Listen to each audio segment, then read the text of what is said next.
Because of those barriers and the lack of trust, we really have to break through. A lot of times they are suspicious that we are law enforcement or some other government agency, or they've said, how do I know you're not the pimp I just ran from? You have to just take your time to break through that barrier to be able to plant that seed.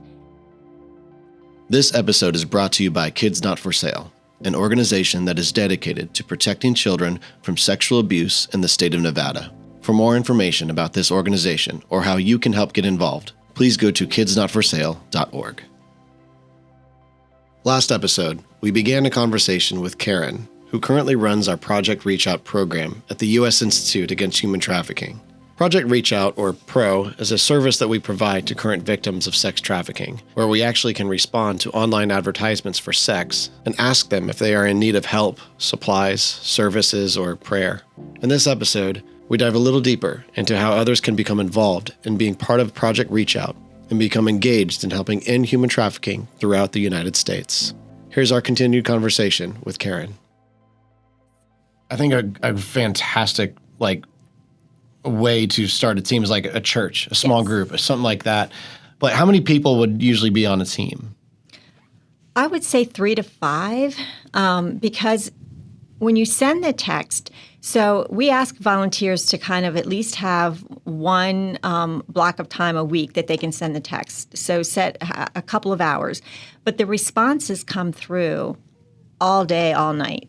Now that there's ways to, silence because you will get notifications when someone's responding to your text. Mm-hmm. So there are ways to silence that because they come in 2 in the morning, 3 in the morning, and all of that. So you need a team because we don't want them to go too long without being responded to. We're not a crisis hotline, so we're not expecting someone to answer at 2 in the morning. But when someone gets up in the morning and if they see, we don't want that to wait till the next week when that volunteer has their time slot again. Mm-hmm. So I think 3 to 5 so that you have people sending text regularly and people available to respond to them. And they receive the training from multiple ways to become a team and stuff like that. Mm-hmm. Starting with us, we try to train them, and then they're trained on the software and all the different things they need to know, such as like what to do in a situation where it's like, oh, this is a child texting me, or they're texting me some evil things or whichever, and just ultimately knowing how to respond. So they're trained on all of this stuff, yes. And they're able to follow the script if need be, right? Yes. When I first heard about this, I fell in love with it because it reminded me of an interview that I had with Ori Freeman just recently. Mm-hmm. Everyone in our audience should know Ori. She's the first season, her whole story, and she recently shared with me talking about her an Advocate episode. She was sharing how what she tries to do for the most part is when she sees someone that she thinks might be going through something, she kind of she doesn't just straight up ask them. She just kind of says, "What's going on in your life?" Blah blah blah. And she finds a way to just kind of talk about how there are resources available for them. And they're like, oh, there are, I want to know more about that. And she doesn't press them too much. She just sort of plants a seed. And I asked her, I said, how many people planted seeds in your life? She's like, oh my gosh, thousands, Jeremy. It took thousands of people planting seeds for me to get right. And I think so many times someone's like, I planted a seed, it didn't blossom, so something's wrong with the seed. And it's like, I think if so many people are planting a seed into one life, some will blossom, Yeah.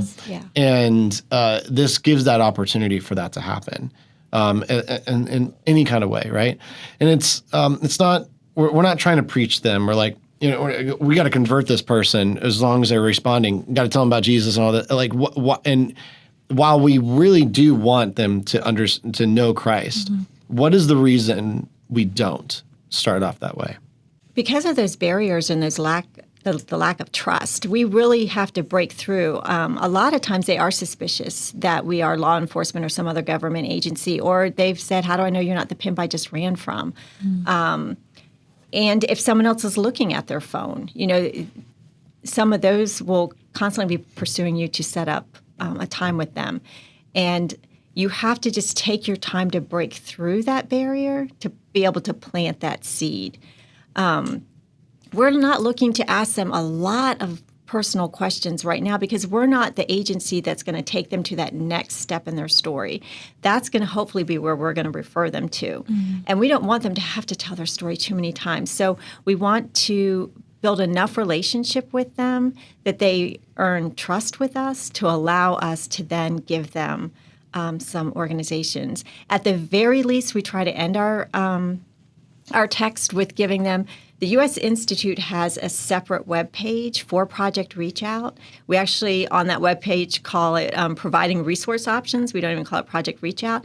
And that's what we give to the women and men that we're texting. And on that, there's the phone number that I have. There's an email address that I monitor that they can reach out to us through. And they can even look up resources themselves. They can pick the county. They can pick the resource. So we're just looking to build a safe relationship to help move them on to the next place, the next part of their story, the next person to plant a seed. We leave the phone number open. They can continue to text back with us as much as they want for as long, unless something becomes threatening or very inappropriate. We don't block that number. So, and we let them know that too, that they can text us back at any time, especially those who say, thanks, no, I'm good. We're like, okay, well, if you ever, change your mind or you ever need something, or we're like, if you know someone who needs it, they can give them the number we texted from, and those people can proactively text us. Right. So. Yeah, so based off of your experience, do you feel like Project Reachout has been effective in providing resources to those that contact through the online purchase sex advertisements? Like, do you know by any chance, like, the success rates of how many people have been provided those resources? I don't know off the top of my head, like the statistic, but I do know we are providing resources. And usually we're providing more than one. If somebody asks, we try to, even if it's a program, we try to provide more than one. We'll try to locate, kind of narrow down without getting, are you in the Tampa area? Because transportation is a big thing. So if they're over in Dunedin or somewhere, getting over to Tampa, for you or I may not be a big deal, but for them it will be. And especially if they only have so much time to visit a place before they have to report back in or before they have to go work. So we try to give them multiple resources and try to find things, close to the area that they're in. But so most are receiving more than one resource. And like I said, we're at least trying to give them our page that will allow them look for resources themselves if they want, so that everyone's and not everyone does get one, but we try. I don't mean to put you on the spot here, but do you have a favorite story maybe to share of like this is a big reason I do Project Reachout. I continue to do Project Reachout. One that sticks with me, and it may surprise you, and it might be hard for me to even find the words to talk about it, was a transgender male who was living as a female and was no longer in the Tampa area, somewhere in the South. And he had a lot of questions. And at first, I thought he was trying to be a little inappropriate with me and trying to engage me in like a sexual conversation. But I kind of stuck with it by redirecting the conversation to, what we can do, what we can offer. I did offer to transfer him. Would he rather, speak with a male advocate? Absolutely not. And and not that men can't do this, but men are more the buyers, and so a lot of times it is harder for them to talk to a man about it. So as I kind of broke through some of his inappropriate, he started sharing some more of his brokenness. There was still inappropriate stuff in there because that was what the story was. But we had a conversation over quite a period of time, and I was just able to – he said he wasn't ready to stop or didn't really kind of know how to stop, but how much he appreciated the being able to talk to someone. And one day I got up and he's like, "Are you still there?" And I'm like, "Yep, I'm here." So, I haven't heard back from him for a while, but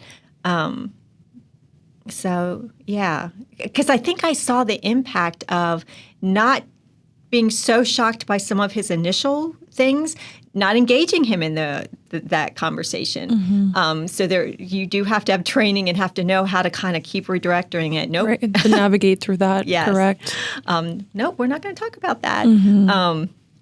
And just be able to talk to him. He wanted to kind of know, not that I want to say that I live a normal life, but kind of, well, what's it like for you? Like, what's it like for you living a normal life? You know, are you married? And, you know, things like that. And I started to realize he may have never, you know, experienced or known what that is like. Because I definitely, you can usually feel and tell when they're playing games with you. And after we broke through, I could tell there was a difference in his tone. Right. I mean, that does kind of give you an idea of, like, you know, the sad thing about, and that we've realized, you know, since as U.S. Institute is, you know, I don't want to give any kind of negative tone toward law enforcement. Law enforcement is a very important asset, both in our country and also carrying out the law, which is important, and they are fighters in helping fight trafficking. But I also know of, like, this idea of our time is not worth it because they're just going to return. You know, a conversation we just had with Godly from A Door of Hope, where they were talking about how they only had, in his experience, they only had a budget to rescue one child a month, which is kind of crazy in itself to me, that our country can only afford to rescue one child a month if they know they can rescue more. But they said we're going to rescue them, then they're going to go back, and it's like we can't fathom the reason why someone goes back. But you kind of just said it, like. It's almost like if someone were to say, hey, the life you're currently living in your family home is wrong. It's almost like that doesn't exist in your mindset to a point, right? Right. And it's important that we understand where these victims are coming from. In some ways, we almost try to be careful by calling them victims. I think we use the word victim as a way for us to understand that someone is being treated as a way that God did not intend. Right. And that is victimization. And that is, they are a victim in that sense, right? But we don't want to make them feel look like they are the ones who, how do I say it? Like, no one wants to feel lost. Right. No one wants to be labeled as lost. And I love how you kind of just took this human approach to it. Like, hey, I'm just going to talk with you the way that we are supposed to talk to everybody. And so I'm curious, what do you think? The story I know that our audience wants to hear is, okay, and then he went to a safe home, right? And now he's living this luxurious life with his family, right? And it's like, no, that's not usually the ending of the story we hear. And why is that, Karen, do you think? From what I've heard from survivors is that it does take multiple times for them to leave and then go back because it is so unfamiliar from them. I heard one survivor's story, and she said, I know how to survive in my world. I don't know how to live in our world and the way we get up in the morning and what we go out and do. So I think that's why so many times either they're not ready or they try and then they go back. I think that's why it's important to have multiple types of organizations that we can refer to so that they can begin to make those like touch points and build those relationships and start to trust people so they can maybe start to see that future for themselves because they're in survival mode. I mean, that's why I think even the work we do in finding these organizations and vetting them, and when we send the organization, we'll send like the name and the phone number, and we might try to give them just a little bit of information about the organization because a lot of times they don't have the capacity. I mean, they've got a phone, so you would think, well, why aren't they Googling and looking up things? They don't have the capacity when they're surviving, when they're just trying to make the next date, get food, find some place to take a shower. If they're having to report, one of the organizations told us where their drop-in center is, they're like, if they're up in North Tampa, they can't even come down to where we are to take a shower, because if they're not back in time to report to their pimp, they're gonna be in trouble. They're probably gonna be beaten, and so they're just surviving. And I think that's why it's so hard for them to make those first steps. And so if we can do some of that work for them and then connect them to the places where we know there are going to be other people who are going to care for them and move them on, and that next, and just accept them and love them. The drop-in centers where they can come in and, maybe get a little hygiene kit or get out of the heat, get some clean clothes. One of the biggest requests, and we're talking about sex trafficking, so one of the biggest requests is clean underwear, new underwear. And it's got to be things they can carry in like a bag, like a handbag. Right. Because they're going to probably be walking on the streets or moving from hotel to hotel or living in a car. And we want to provide that to them without a transaction. Correct. Again, their entire life, if you think about it, is built by transaction. Yes. Right? The last thing we need is, I'll give you this clean underwear if you. Right. And it might be a good transaction for them, but what are we saying? What are we truly saying to them in that situation? Right. Right. I'll give you clean underwear if you accept Christ. I'll give you clean underwear if you go to the safe home. I'll give you clean underwear if you come to my church. There's another cost for them. So all the resources that we provide them with are free resources. And we tell them that. Like, we're not referring them somewhere where there's any, like, pay or cost. So there may be programs. And so that's why we do try, that have certain things to qualify to be part of. So we will try to give them that information. Sometimes we've given them phone numbers, and then they text us back, and they're like, I called, nobody answered. So now I've learned, when you call, if they don't answer right away, leave a message. Somebody will get back to you. They're just really busy because, one, they don't have a lot of time. Two, like you and I, that's just not the norm for them. They're looking for this immediate response or help me now. And so I try to set them up as much as I can to be successful in making that contact. So if I know they're, like with the dental program, I know that's an involved application process. So I want them to know that going into it, like, you're not going to get in there tomorrow and have new teeth. But there is a program out there that you can contact. Right. At the U.S. Institute, we strongly believe that Christ has called the church to step forward in fighting human trafficking. Of course, you've probably wondered, yes, but what can I do now? Well, the U.S. Institute has a program that is perfect for a church group for you to join, and that is called Project Reachout. Project Reachout is a program that provides assistance to victims currently being sold for sex in our country. Through a specified program, we are able to directly reach these victims and point them to resources, opportunities, and help. Through this program, we have witnessed many seeds planted and victims become survivors who are seeking restoration. With your help, we can reach more at a rapid rate, showing women, children, and men that they do have other choices in life and that they can become free of this bondage that the father of lies have painted for them.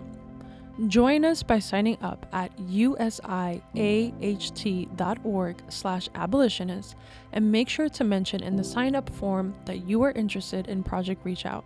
We want to thank you so much for your support and heart to end human trafficking in America. And now, back to the episode. So I think going back to recruiting those individuals and those groups, I kind of want to know, like, if there's like a cost associated with it, or basically the step-by-step process on how to get involved in that. There is a cost.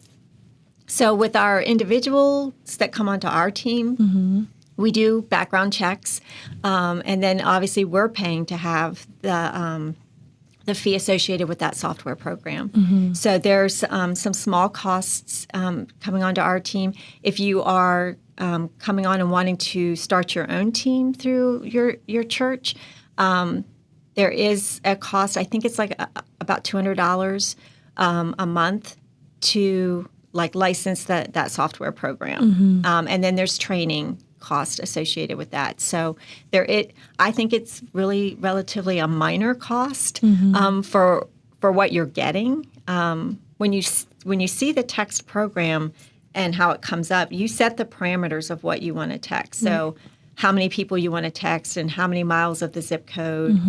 You can say if you only want to text males or only females or transgender, or you can just leave it at any. So you're getting, and then that program's doing all the work of getting those phone numbers for you. If anyone tries to send pictures, which they do, that software program also blurs those out. So you're never having to visually see. They couldn't do anything about the language or the descriptions, but you never have to see anything either. So I think it's minimal cost, but there's some. When I think about in my early years as first on hearing about trafficking, it's like, oh, we need to do something. I would literally say this at my church groups. I'm like, we need to do something about trafficking. And someone would say like, okay, obviously, that's messed up. If I were to see something, I would do something. I've never seen it. I'm not saying it doesn't exist, but I'm not encountering it. I'm like, you just said in Tampa alone, 13,000 text messages or 13,000 ads. Yeah. And those are getting replenished all the time. Yes. Right. That's just in one city. And so And that's I should say one zip unique code, right? phone numbers. That's 13,000 unique phone numbers. So each text is going out to a unique phone number.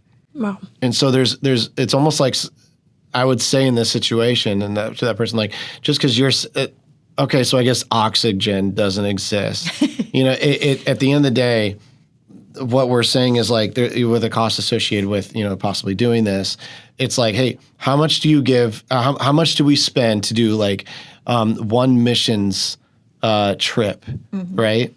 That would cost. That covers like an entire year of doing this. Yeah. So while there is a cost to this, you're right. It's so minimal. It is. To compare to the mission work that you are doing. And because the way this technology works, you could be doing it to a local zip code, like the zip code you're in. So if you're, I don't know, some kind of zip code in Wyoming and your church wants to do this, go ahead. But you could go after zip codes elsewhere, right? Yes. And I know that's one of the things we help with is helping show these are the zip codes that currently there is no one doing text messages. Yes. But there's multiple factors, and we help out with that as like you said. The best way to join this program is by becoming first an abolitionist, and then we kind of help you start a group or become an individual, or possibly group you with other individuals that are wanting to do this, right? Yeah. And so ultimately, Karen, tell me. I kind of asked you this question earlier, but tell me again, why do you? When you got put into this, why do you continue doing it? I mean, you're doing a lot of hours on this, and you are a team leader in this circumstance, and you are a volunteer abolitionist doing this. Why is this important? I think I worked in pregnancy center ministry for about 20 years before doing this, and I think I started seeing women coming through the doors there who were being trafficked. And those who are very vulnerable. I still can visualize some walking out the door of the center and knowing how vulnerable they were to what was getting ready to happen. And then as I joined and the more I learned, the more I met survivors and went to coalition meetings with other organizations who are doing other parts of this. I realized I don't know how you can say I can't not do this, because the more that I learned about it, the more angry I got, the more sad I got, the more I wanted other people to know and to educate. And specifically, Project Reachout, I feel like this is where God's called me right now, this part of doing it. I think some of my history in pregnancy center ministry, I've worked in domestic violence shelters, I've worked in community kitchens, I've done a lot of this type of work, and I think God's just helped equip me to be able to have these conversations, because it is a little different doing it through text than doing it. I've always done it, in person, but I think He's taken a lot of that experience and enabled me to have the text conversations now. But it really goes back to I can't not. And when you do get that thank you, and or even the, I'm good, but I'll keep your number, and somebody has gotten something that they didn't have just a few minutes before, and it's an opportunity.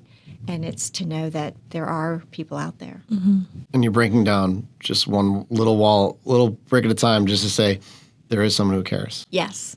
Because in your experience, do you feel like you're the first person they ever thought cared? It's very possible, because they'll say, I never knew there were people like this out there. I never knew this existed. I didn't know there were people who cared. So it's very possible that it's the first time someone has reached out to them. And that's what I like about Project Reachout, is because it is so proactive. We're not sitting waiting for someone to to call us from a number that they found somewhere, which is great. We need all parts of everything to fight this, but we are proactively reaching out to them. And the initial text is so like, "Hey, this is Karen. I'm a volunteer advocate in the Tampa Bay area, just looking to see," and then we go on with the text. If there's any resources we can provide you for things like, and then we might, job training, housing, food, medical, dental. If you need anything, just text us back. Let us know. It's just the beginning of a general conversation, and you'll get back you'll get like question marks, and you'll get like, what? How'd you get my number? Yeah. Well, Karen, thank you for spending the time with us today and telling us about Project Reachout, telling us why you do it, why you're an abolitionist. Yes. And I just want to encourage our audience, become an abolitionist. Yes. Figure out how you can get involved. Because when you got involved with this, you didn't have Project Reachout at your disposal quite like automatically. What was your calling to become an abolitionist? That was my last question. What was your calling to become an abolitionist, right? Like a part of the U.S. Institute, just get involved with the fight. What were your expectations doing it? And then, how did you get involved with it? I really didn't know what my expectations were, because it was very new to me. Like I said, I was seeing the girls come through, but at the pregnancy centers have a very specific thing that we're doing, and obviously we're trying to work with the girls if we see that. So I didn't really know what to expect, and then when I was asked to I was kind of brought on to help do Project Reachout, to have someone that kind of could focus on this, because it can take a lot of time to have one person kind of overseeing it. But I didn't know what to expect. And the first time I sent a text, even with all the volunteer work I've done, I was a little nervous. I'm like, okay, here we go. Hit send. And then you just sit and wait, and you just wait and see what comes back. And then I realized, okay, I can do this, and people need me to do this. They need, like we said, 13,000 numbers just in one zip code. How many zip codes are even in this area? And so that's just that amount of numbers. But I don't know I don't really think I had an expectation. I was just kind of like, God, use me where you need me. I've been trying to learn as much as I can. So I've been going to things. I've been reading things. Listening to other people who've been doing this type of work a lot longer than I have, so that I can help more and more, and always trying to find new organizations that we can refer to. So, yeah. How would you encourage our current people considering becoming an abolitionist, maybe who just started, like already just filled out the form to become an abolitionist? What would you say to them right now, knowing what you know now, like, here's what to expect? Well, pray. And if God is calling you to do something, and if you think it's specifically Project Reach Out, just do it. I mean, we're here to help you and support you, whether you're coming on as an individual or a team. You're not going to have to start before you're ready, and there will be, I've been doing it about 2 years now, and I still get new responses. I'm like, okay, that's new. So, let me take a minute and formulate how I'm going to respond to this one. And I would just say, do it. Trust God. It's kind of that, when you talk about the seed planting, you're going to be planting a lot of seeds.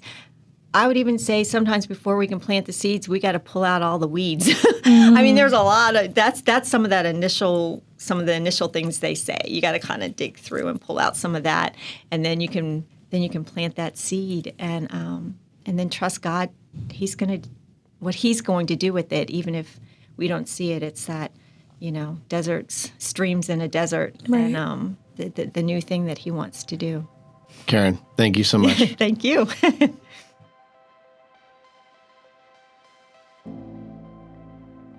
This podcast is brought to you by supporters that are helping fund the awareness and education about human trafficking in the United States.